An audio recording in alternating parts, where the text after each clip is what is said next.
Mr. Do you have remarks? Should I? Sure. I'm sure we'll cover it all in your questions. Go ahead. What was your message to the Russian foreign minister today, and what is the Trump administration's strategy now to end the Ukraine war? Well, our strategy is to continue to engage all the parties that are involved in finding an outcome to this conflict. We will engage any time that we have an opportunity to do so, like we did today. I echoed what the president has said, both disappointment and frustration at the lack of progress in peace talks or in a path forward.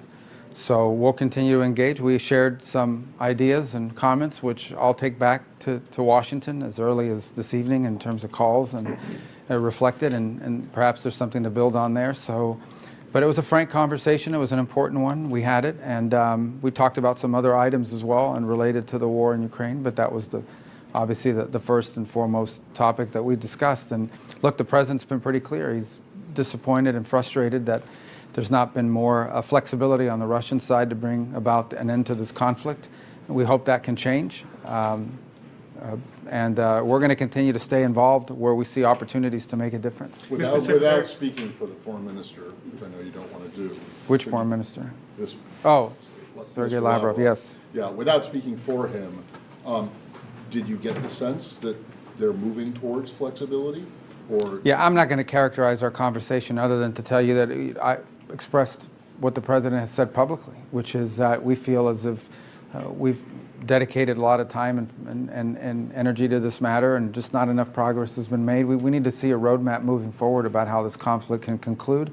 And then we shared some ideas about what that might look like, and obviously I'll take that back to the president here as early as this evening, and hopefully there's something that we can build on there, but we'll Secretary, find a couple of months ago you said that what was necessary to end this war would be a conversation between President Trump and President Putin, but there have now been multiple phone calls between the two of them, and yet the war in Ukraine goes on. Does this speak to any weakness in terms of the president's ability to negotiate an end to this conflict, or why does it persist despite them having spoken? Well, this is a war that the president inherited, right? He got elected and it had already been going on, and no progress had been made to that point towards peace of any kind. In fact, there had not even been any meetings between the Ukrainians and the Russians for quite some time. So while there's been some humanitarian exchanges made, obviously that's our goal here, is to end this war and any role we can play. So this is not a war that started under President Trump. It's a war that wouldn't have happened had he been president, but now it's here. And we'll continue to engage and do everything we can and hopefully make progress. As I said, and I've said repeatedly, look, if we see an opportunity to make a difference in this, we're going to take it and we're going to pursue it. And that's what the president has done. And he deserves tremendous credit for having multiple phone calls with leaders from both countries and anybody else. Mr. Secretary, Russia has launched its most massive attacks in the last 3 days, and you of course saw your counterpart today.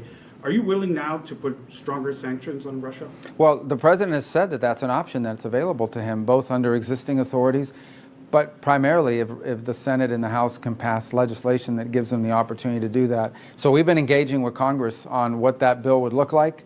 Obviously, the president needs flexibility on how those sanctions would be applied and when, because it gives them, maximum leverage in any conversation and negotiation. So he has talked about that as being a real option, and now obviously we've been engaging with the Senate in particular over the last week on what that bill will look like, and the leaders of both chambers have said that they're prepared to begin to move forward on that.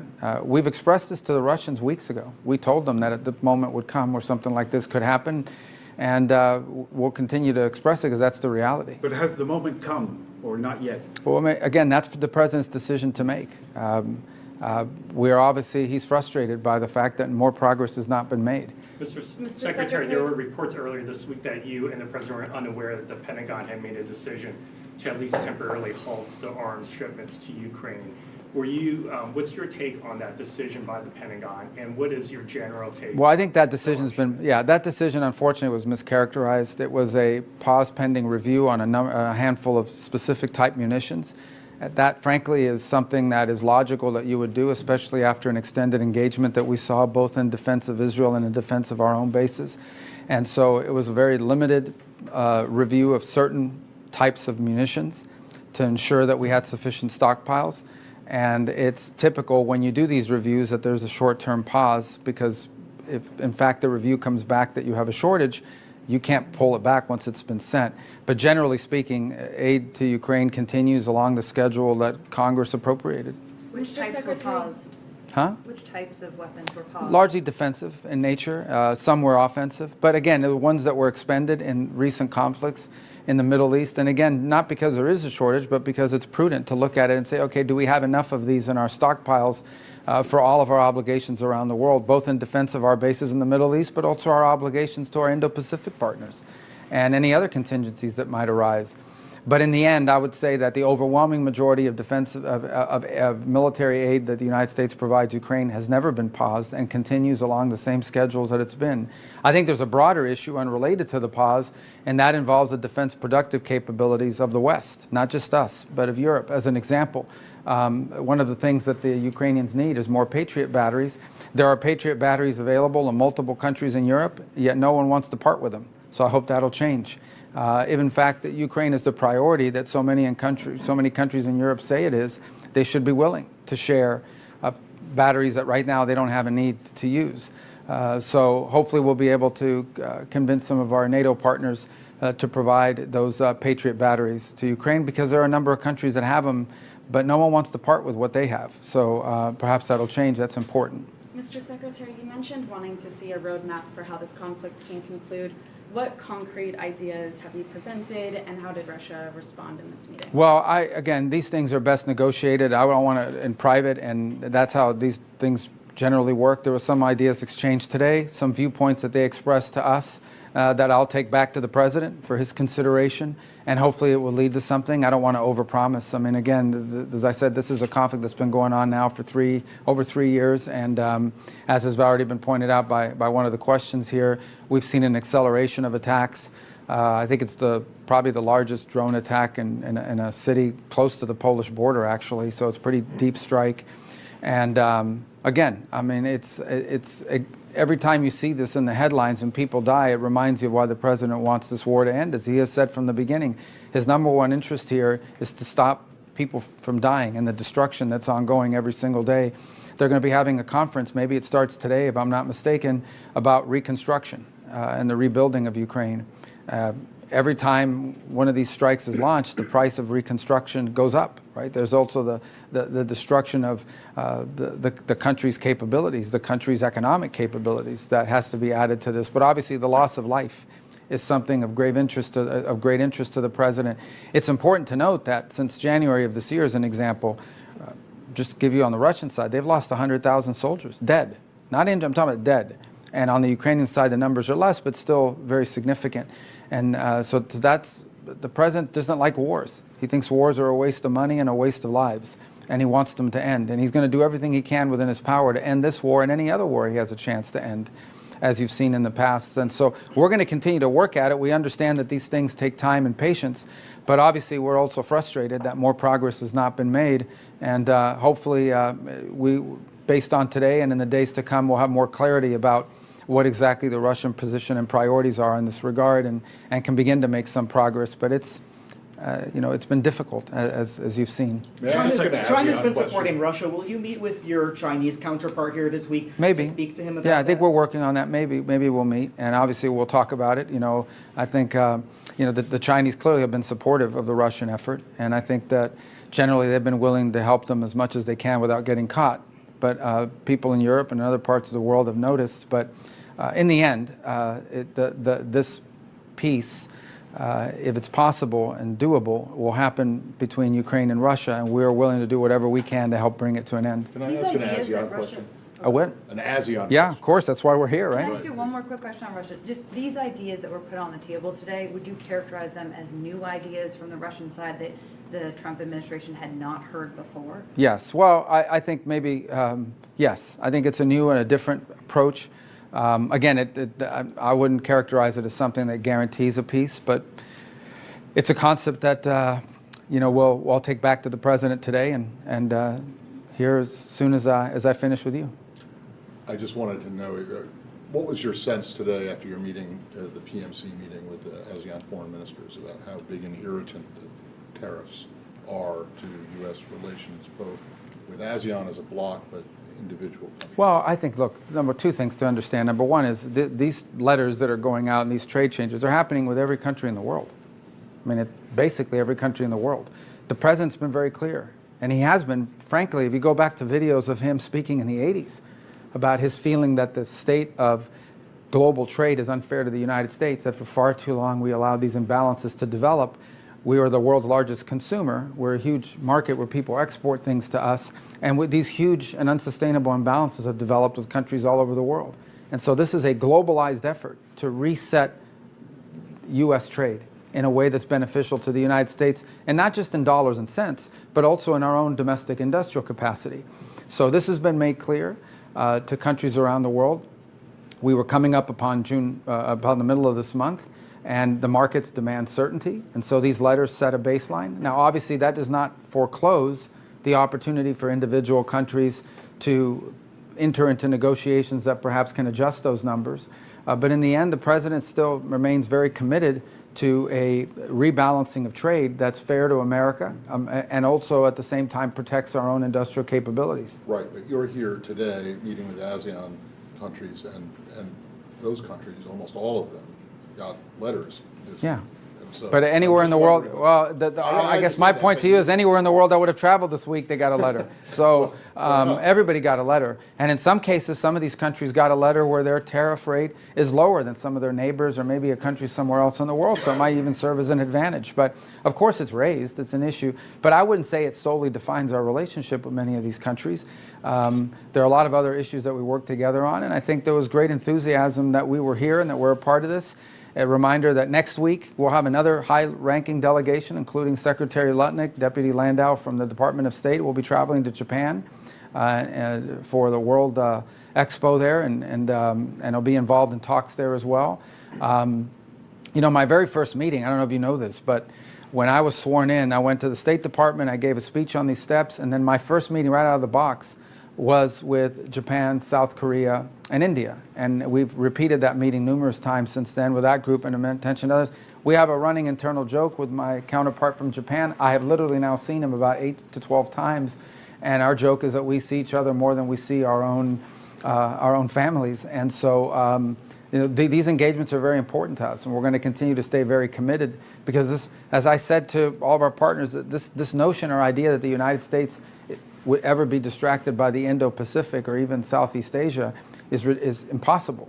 You can't be, maybe it doesn't always, wars get more attention, but it's impossible to not be focused. This is where much of the story of the 21st century is going to be written. This is where 2/3 of economic growth is going to happen over the next 25 or 30 years.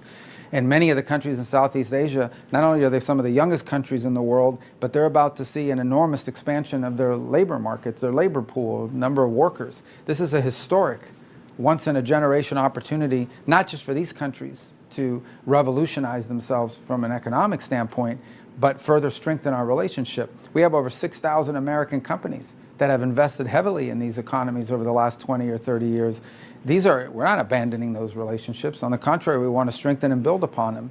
And there are a bunch of other issues, and certainly trade is part of it. But there are a lot of other issues that we work together on, and we continue to highly prioritize that.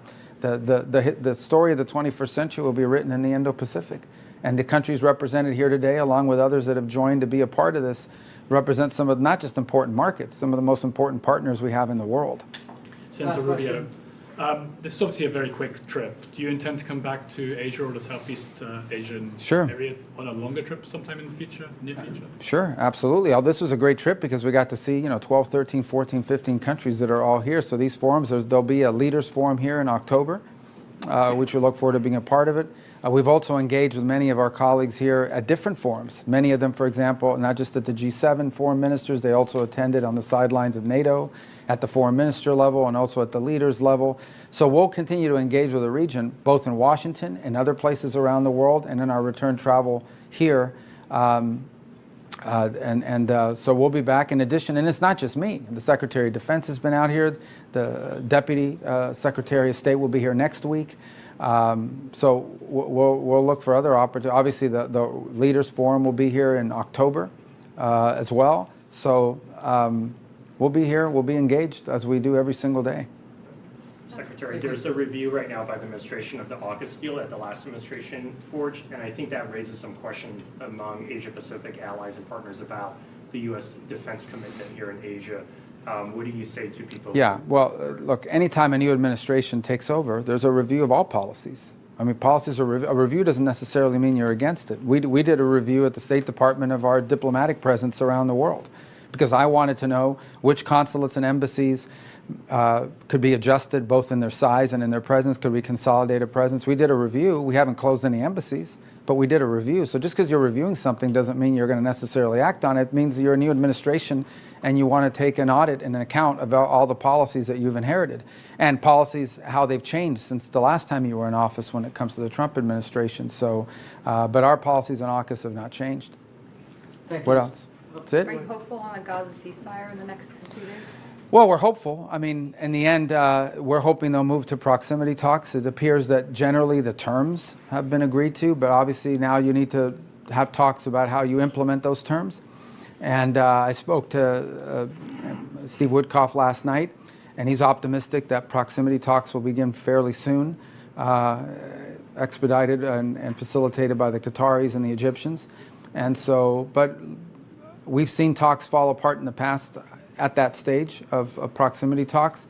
So I think we're closer, and I think perhaps we're closer than we've been in quite a while, and we're hopeful. But we also recognize there's still some challenges in the way, and one of the fundamental challenges is Hamas's unwillingness to disarm, which would end this conflict immediately. If they just release the hostages, there shouldn't be a single hostage. There shouldn't be a single hostage body still left. If they release that and disarm, this would end. But that said, the Israelis have shown some flexibility here, and so I think we've seen progress made. So we're hopeful, but we also understand that these things have been difficult for a reason. But we're hopeful that they can move to proximity talks pretty quickly and go from there and have a ceasefire in place in the near future. Are there any sticking points from the Israeli side, such as on aid or the withdrawal of Israeli troops? Where does that stand? Well, the sticking point would be on the Hamas side. I mean, Hamas basically wants Israel to withdraw completely and allow them to go back to being Hamas. Obviously, the Israelis aren't going to agree to that. I think the easiest way to end this, that's not what the agreement is, but the easiest way to end this is for all the hostages to be released and for Hamas to disarm.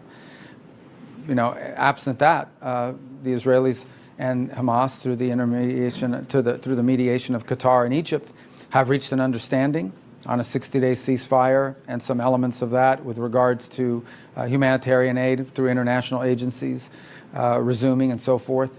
But now you've got to have talks about how do you implement that, and that's where this has fallen apart in the past. We're hopeful that'll work out. We're doing everything we can. We'd like to see a ceasefire. The president's been clear he wants to see a ceasefire. And we've invested a lot of time and energy. I know Steve Woodcock works hours every single day on this topic alone. So we've invested a lot of time into that. We'd like to see it happen. Okay? All right. AI impersonator of you? Anything you can say? About No, it didn't. No, I mean, it could happen to anybody. I mean, everybody, especially if you're a public figure, they just got to get enough, like they could take the interview I did here today and change it around. So, but, as soon as I found out about it last week, I referred it to the FBI, diplomatic security, and others. It won't be the last time you see me or others, for that matter. Maybe some of you will be impersonated. But it's just a reality of this AI technology that's going on, and it's a real threat. How did you find out? Oh, somebody called me. It was a senator that called me and said, "Hey, did you just try to reach me?" And actually sent me a voice recording. It doesn't really sound like me. Maybe you fell for that call, but maybe there was a better one that I didn't see, But it was on Signal, right? So does this? I don't know how they got it or if it was a voicemail. No, it doesn't matter what form you use. I mean, it doesn't matter if it's Signal or anything else. There are more secure methods that in Signal, you can create an account with an email address, and that was one of the reasons that they were able to reach out to people and then use the voicemail messages to imitate your voice. I've had people in the past ask me if I texted them. Like within days of becoming Secretary of State, I had foreign ministers calling the State Department asking if I had just texted them. So I don't know, guys. This is just the reality of the 21st century with AI and fake stuff that's going on. It's generally I communicate with my counterparts around the world through official channels for a reason, and that's to avoid this. Do you have any sense of who the perpetrators are? No, I mean, you're not going to have any sense. The perpetrator is somebody with an AI software. That could be anybody in the world.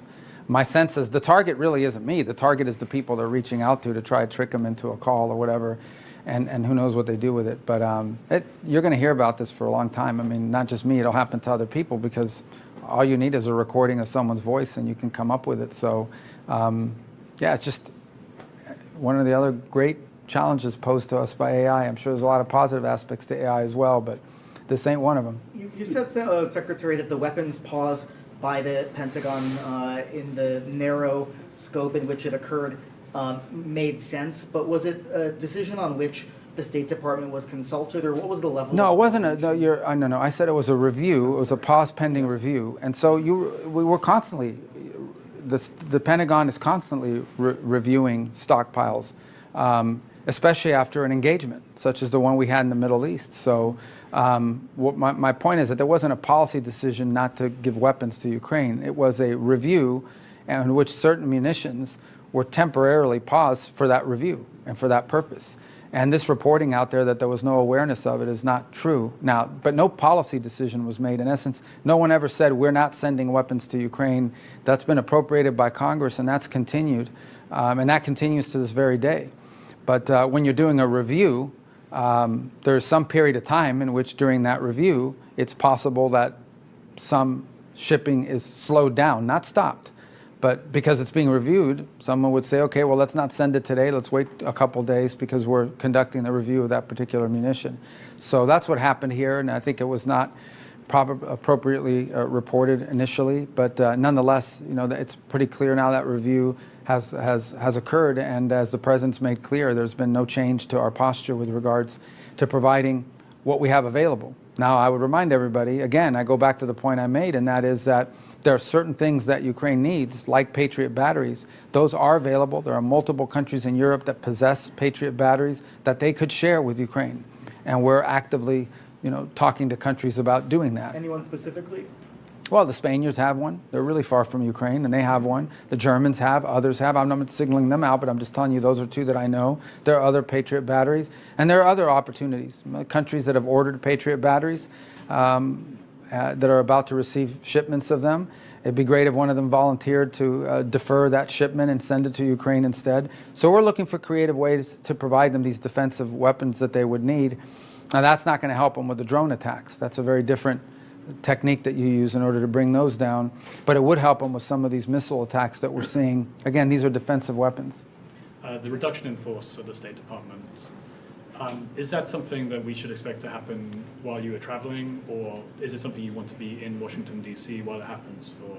No, I mean, we've already notified that to Congress. Understand, our reduction in force was done, I'm very proud to say, I think, I would argue probably in the most deliberate way of anyone that's done one. We went very specifically through and reorganized the State Department, and when you reorganize the State Department, there were certain bureaus we wanted to empower the regional bureaus, and there were certain bureaus, these functional bureaus, that were closed, and so it made sense so that's been notified to Congress and to the workforce for some period of time, and so we've been ready to implement it pending a court decision, which now has been reached.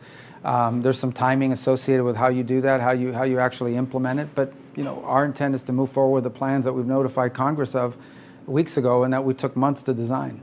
Will the numbers be the same as what was notified to Congress? Sure. I mean, our plan that we notified to Congress is what we intend to do, and then we'll have achieved our again, the reduction in force is a consequence of the reorg. It's not a consequence of trying to get rid of people. But if you've closed the bureau, you don't need those positions. Understand that some of these are positions that are being eliminated, not people. Some of them are unfilled positions potentially, or positions that someone took early retirement. And therefore are now or about to be unfilled. So, but we took a very deliberate step to reorganize the State Department to be more efficient and more focused. That's been publicly noticed to Congress months ago. We've been prepared to implement it, and the thing that slowed us down was a court decision by a district judge in the Northern District of California. The Supreme Court has ruled on that, and so we're prepared to act on it. It'll come as no surprise, and that is our reorg. That'll be the extent of what we intend to do. And we're already operating under the new organizational structure as is for the most part. So this will further enhance that. Okay? Thank you. Thank you, Secretary.